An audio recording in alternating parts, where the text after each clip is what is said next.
राहुल सोलापूरकर यांनी शिवाजी महाराजांबद्दल आक्षेपार्ह विधानं केली। यावर संग्राम जगताप यांनी एक व्हिडिओ टाकलेला आहे।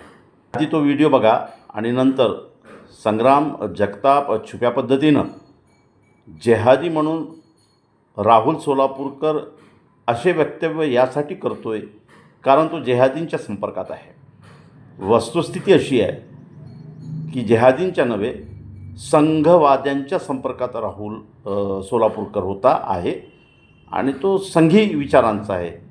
हे लपविण्याचे कार्य जगताप यांनी केलेलं आहे। दुसऱ्या अर्थात जे काम सोलापूरकर केले चुकीच्या पद्धतीनं संग्राम जगतापसुद्धा करतायत।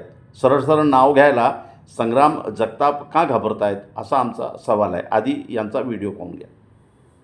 नाही, त्या दिवशी छत्रपती शिवाजी महाराजांबद्दल त्यांनी जे वक्तव्य केलं त्याची त्यांनी जाहीर माफी देखील मागितली।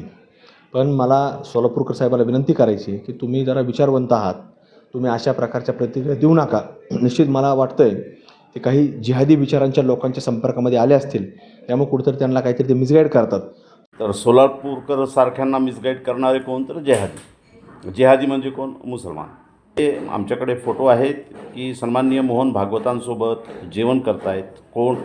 सोलापूरकर।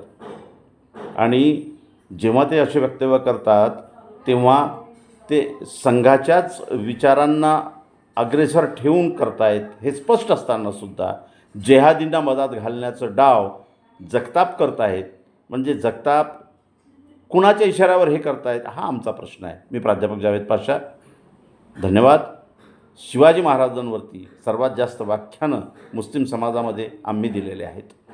आत्ता नगरपरिषद पाचोरा यांनी एक 2 तासाचं व्याख्यान छत्रपती शिवाजी महाराजांवरती आमचं ठेवलं होतं।